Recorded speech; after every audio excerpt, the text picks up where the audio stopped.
My name's Grace. I'm just your regular woman, but life's thrown some curveballs my way.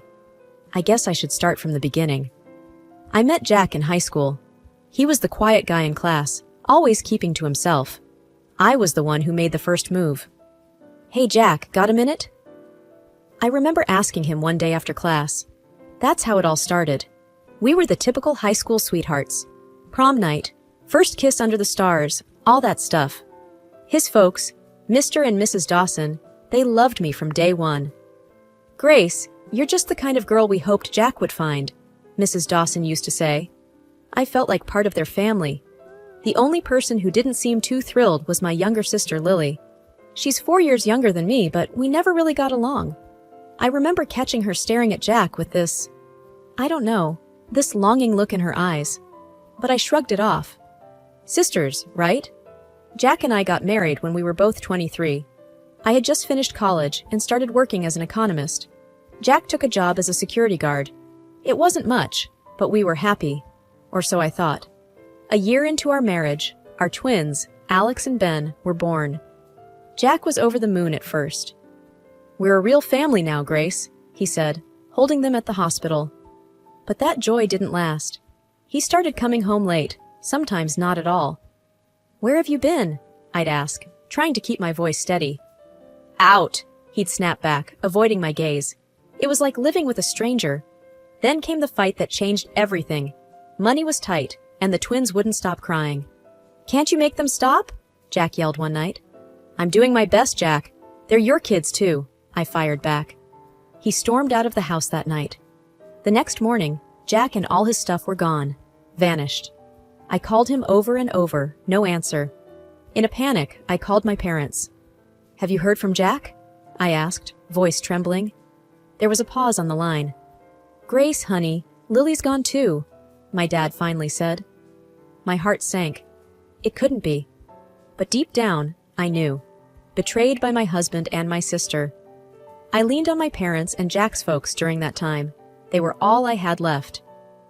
"We're here for you, Grace," Mr. Dawson assured me, his voice heavy with disappointment. I filed for divorce. No sign of Jack or Lily. I was alone, with 2 boys to raise and a broken heart.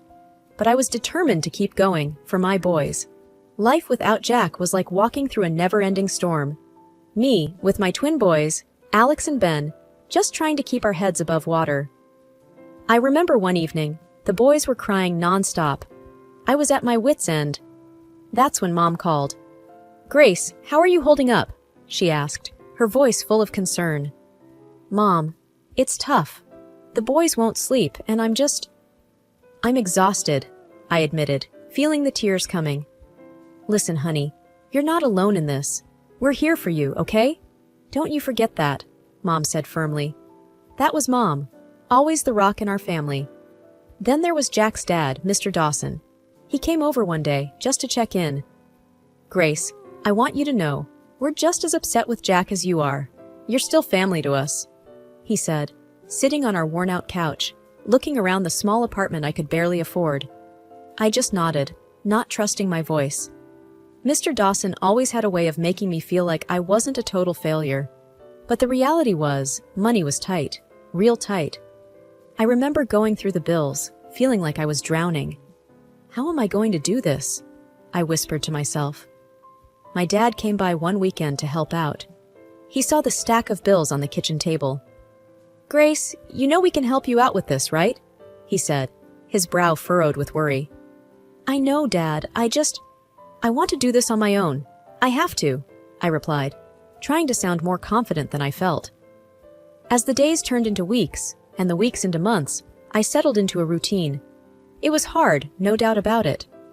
But every time I looked at Alex and Ben, with their big, innocent eyes, I knew I had to keep going.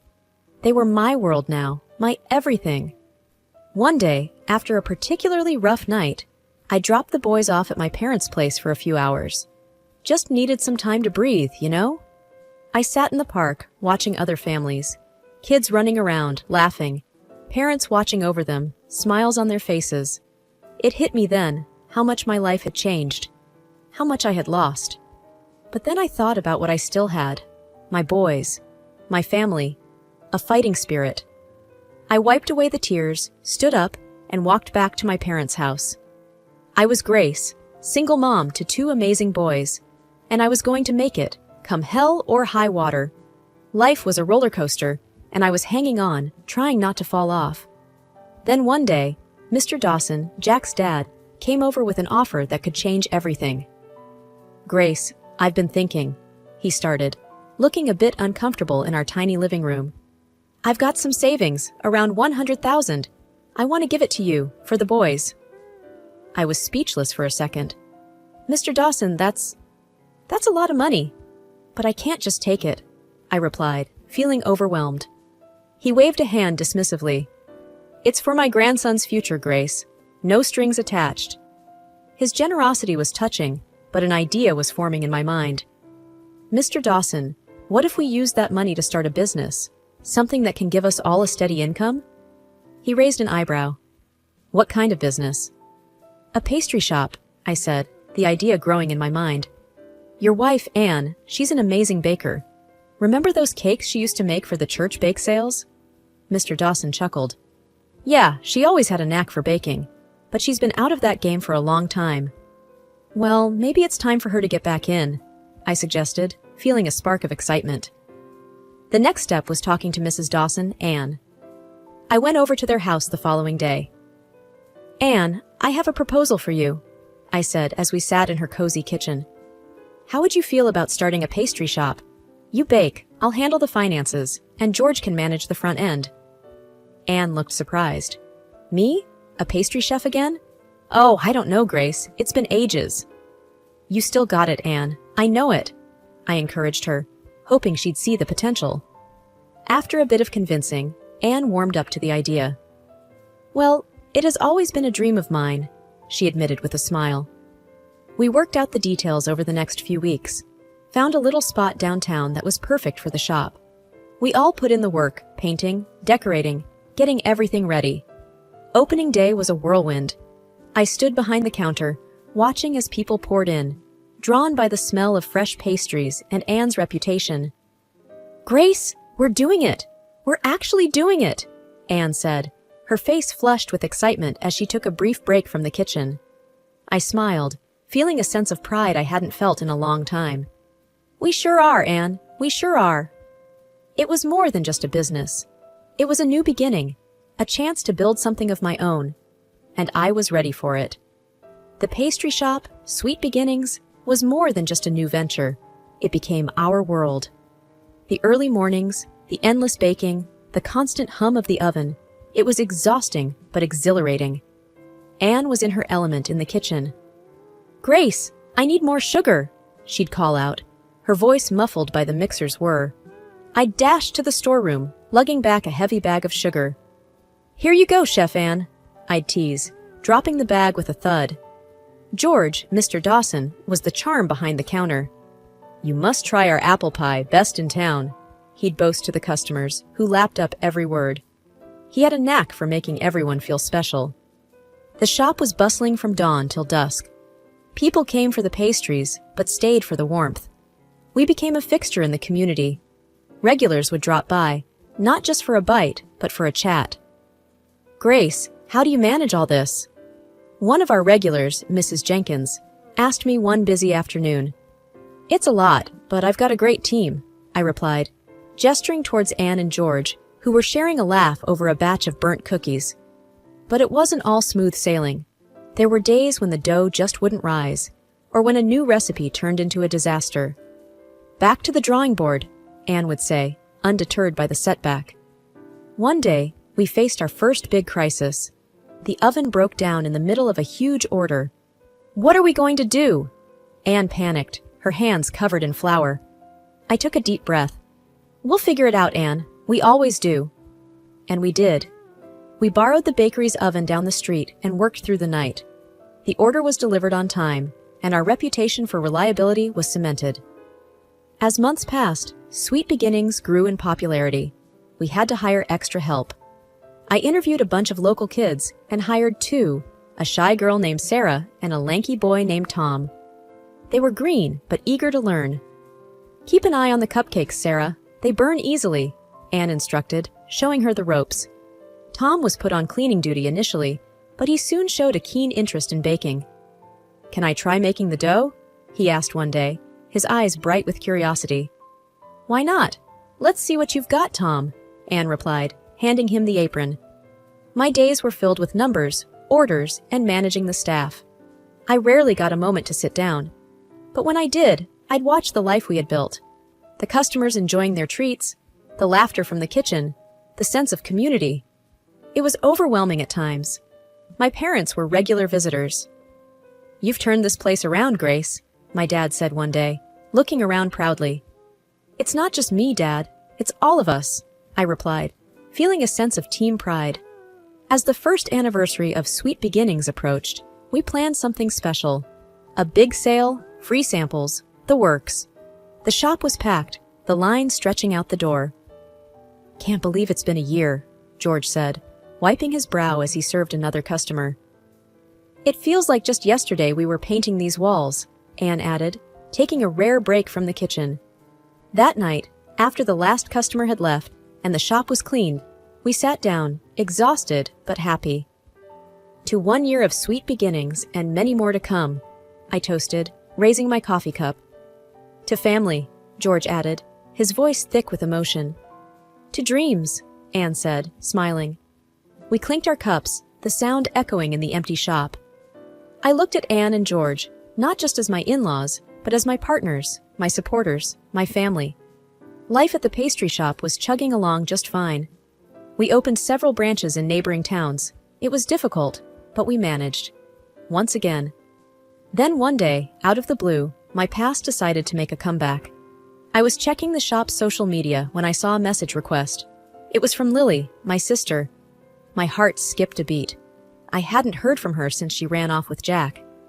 "Living the dream with your ex, sis," read the message, followed by a photo of her and Jack lounging on some exotic beach. I felt a mix of anger and disbelief. "Why now?" I muttered to myself. I tried to ignore it, but she kept sending more messages, each one a slap in the face. "Look at us, Grace. This could have been you, but you were too busy playing shopkeeper," another message taunted. I was boiling inside. During my break, I called Mom. "You won't believe who's messaged me," I said, trying to keep my voice steady. "Lily?" Mom guessed, her tone weary. "What does she want now?" "Just rubbing her fancy life in my face," I replied, scrolling through Lily's messages filled with pictures of her and Jack. "Don't let her get to you, Grace. She's just trying to provoke you," Mom advised. I knew she was right, but it was hard to swallow. That evening, I talked to George about it. "Can you believe it? After all these years, she has the nerve to flaunt her life with Jack," I said, frustration evident in my voice. George shook his head. "Some people never change. Just ignore her, Grace." But ignoring her was easier said than done. Every new message from Lily was like a thorn pricking me. Pictures of fancy dinners, luxury hotels, endless bragging. It was too much. One day, I finally snapped. "What do you want, Lily? Why are you doing this?" I typed back, my fingers trembling with anger. Her reply was quick. "Just showing you what you're missing out on. It's not too late to join the fun side of life, Grace." I stared at the screen, my mind racing. Join her? After everything she had done? "No thanks, I've got everything I need right here," I typed back, trying to sound more confident than I felt. She sent a laughing emoji in response. "Suit yourself. Enjoy your little bakery." I blocked her. It felt like the only way to stop her poison from seeping into my life. But even after blocking her, her words lingered in my mind. I looked around the shop, at the customers enjoying our pastries, at my team working hard, at the life I had built. Lily could keep her so-called glamorous life. I had something real, something I was proud of. But her messages left a sour taste in my mouth. It was a reminder that no matter how far you go, the past has a way of catching up with you. I just hoped it wouldn't catch up any further. The sting of betrayal from Lily's messages lingered in my mind. I knew I had to do something, but I wasn't sure what. That's when George, my father-in-law, proposed a plan that seemed almost too daring. As we sat in the back of the pastry shop, I spilled the beans about Lily's messages. George listened, his face a mix of concern and anger. "Grace, we can't let them get away with this," he said, his voice firm. We need to teach them a lesson. I was intrigued but cautious. What do you have in mind? George's eyes twinkled with mischief. A fake will. We make them think they stand to inherit something substantial. It was a bold plan, but part of me was eager for some sort of retribution. You think it will work? I asked. I'm sure of it. Greed can make people do foolish things, he replied confidently. I took a deep breath and sent Lily a carefully worded message. Heard about George's new will. Looks like you and Jack might be in for a surprise. Lily's response was swift and predictable. What kind of surprise? Tell me more. I played along, giving away just enough to keep her interested. Can't say much. You should come back if you don't want to miss out. Then came the call from Jack. His voice, once so familiar, now sounded distant and cold. Grace, what's this about a will? He asked bluntly. Hearing him after all these years, I felt a surge of emotions, but I kept my composure. You heard right. George is considering his options, I said nonchalantly. Jack's interest was piqued. And what about us? What are we getting? The blunt greed in his voice was jarring. Not a single word about our sons, his own children. It was all about what he could gain. You'll have to come back and see, I replied, keeping my tone neutral. We'll be there, he said, before abruptly ending the call. I hung up, my heart racing. The plan was in motion, and there was no turning back. I filled George in on the conversation. They took the bait, I said, a mix of satisfaction and nervousness in my voice. George nodded, a look of determination on his face. Let's see how far they're willing to go for greed. Over the next few days, I couldn't shake off the anxiety. What if the plan backfired? What if it made things worse? George, however, remained calm and collected. Trust the plan, Grace. We're in control, he reassured me. As the day of their return approached, the shop buzzed with rumors. Our staff, unaware of the real reason behind Lily and Jack's return, speculated wildly. Maybe they're coming back for good, Sarah, one of our employees, suggested. Tom, another employee, chimed in. Or maybe they're here to cause more trouble.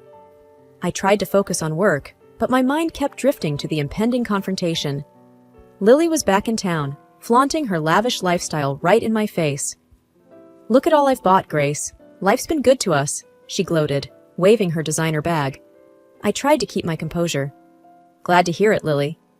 She smirked. Well, of course. You wouldn't understand. You're just a simple accountant. Her words stung. She didn't know the whole truth, but I bit back my response. I'm happy with my life, Lily. That's enough for me. She scoffed. You were always so boring, Grace. No wonder Jack left you for me. Before I could reply, George, Jack's father, stepped in. That's enough, Lily. Let's talk about why you're really here. Jack, who had been quiet until now, spoke up. Yeah, about the will. We're entitled to our share, right? George looked at them both, a stern expression on his face. Actually, there's something you should know about the confectionery business. Lily and Jack leaned in, eager. The confectionery and its branches in other cities, they don't belong to me, George began, his voice steady. Their eyes widened in confusion.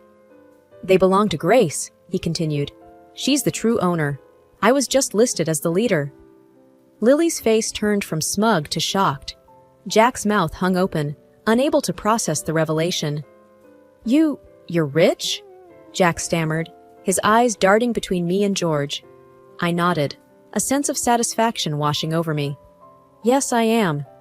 Lily was speechless, her earlier arrogance evaporated. And there's more, George added. I've decided to leave all my property to my grandchildren, Grace's boys. And then Lily screamed, What? You can't do this to us. We need money to pay off these damn debts. Lily, shut up, Jack tried to tell her. I laughed. Don't worry, Jack, I know everything. All your ostentatious luxury is nothing but loans, loans, and more loans. The final blow landed. Lily and Jack looked utterly defeated, their dreams of a windfall crumbling to dust. I looked at them, feeling a mix of triumph and pity. They had come back for money, only to find that their greed had led them to nothing. After Lily and Jack left the shop, their faces a picture of shock and defeat, I couldn't help but feel a mix of triumph and relief. George patted my back. You handled that well, Grace. I just wish it didn't have to come to this, I sighed, staring at the door they had just walked out of. Well, sometimes life throws you lemons, and you made the best lemonade out of it, George said with a chuckle. Just then, Sarah, one of our employees, came up to us. Is everything okay, Grace? We heard some commotion. I smiled at her. Everything's fine, Sarah. Just some old business finally getting settled. She nodded, still looking a bit concerned, but went back to her work. The rest of the day went by in a blur. I was busy with the shop, but my mind kept going back to the encounter with Lily and Jack. It was over, finally. That evening, as I was closing up, my phone buzzed. It was a text from Lily. You haven't seen the last of us, it read. I stared at the screen, feeling a surge of anger. But then, I took a deep breath and typed back, Move on, Lily, I have. I blocked her number, feeling a sense of finality. It was time to let go of the past and focus on the future. As I walked home, I thought about my journey. From the heartbreak and betrayal to building a successful business and standing up for myself. It hadn't been easy, but I had come out stronger. I reached home to find my boys, Alex and Ben, playing in the living room. They ran up to me, their faces beaming. Mommy, you're home! I hugged them tightly, feeling an overwhelming sense of love and protection for them. Yes, and I'm not going anywhere, I whispered. That night, as I tucked them into bed, I realized that this was my true wealth, my children, my family, my resilience. I went to bed that night with a smile on my face. I had faced my biggest fears and emerged victorious. I was no longer just Grace, the betrayed wife, or Grace, the simple accountant. I was Grace, the fighter, the survivor, the winner. And this was just the beginning.